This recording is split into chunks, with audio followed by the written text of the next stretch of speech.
Ang buhay dito sa abroad. Ako, nandito ako sa Amerika for 45 years na. Ang buhay dito, aangat ka, magkakaroon ka ng kung anong gusto mo dahil sa pagpupursige mo sa pagtatrabaho. Totoo yung kasabihan ng iba na ang pera ay hindi pinupulot dito. Kailangan kumayod ka. Hindi papatak ang pera sa palad mo ng ganun-ganun na lang or maghihintay ka ng magbibigay sa iyo para mabili mo yung gusto mo. Hindi ganun ang buhay dito sa Amerika or sa abroad.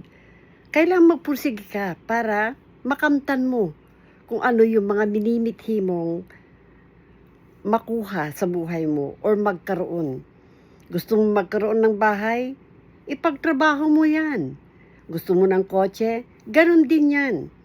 Magtrabaho ka pa rin para kumita ka ng malaki, makaipon ka ng sapat na pera para pambili mo o pambayad mo sa mga gusto mong magkaroon ka.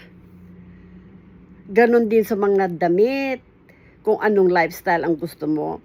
Pero the most important thing is, huwag mong sosobrahan ang paggastos dahil pag sinobrahan mo paggastos, lagpak ang buhay mo. Wala kang mararating, wala kang mapupundar na gamit, wala kang patutunguhan. Yan yun, lalo na kung hahaluan mo ng bisyo. Ay, nako, wala ka talagang mapapala sa kikitain mo. Maski may kita ka pa, kung hindi ka masinop sa pera mo, talagang wala kang mapapala. Simple paalala lang sa mga kapwa namin na nakatira dito sa abroad. Pag-ingatan ang inyong kinikita at kahit papaano, kahit konti lang, magtabi ka. Hindi puro bigay, hindi puro palipad, hindi puro pahingi. Ganon.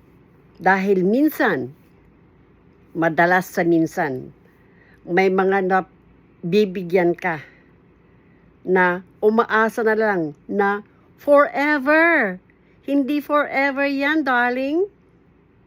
Kaya mag-isip-isip din kayo, may buhay din kami, meron din kami mga bayarin, meron din kami mga problema, kaya hindi palaging aasa. Magbibigay din naman kami, pero hindi sustento.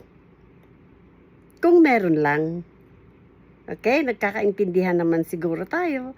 Kayo dyan na palaasa sa mga tatanggapin ay medyo isip-isip. Hindi kami madamot pero maawa naman kayo. Hindi naman kayong sundot kayo ng sundot. Kayo naman. Hindi naman kami mayaman. Okay?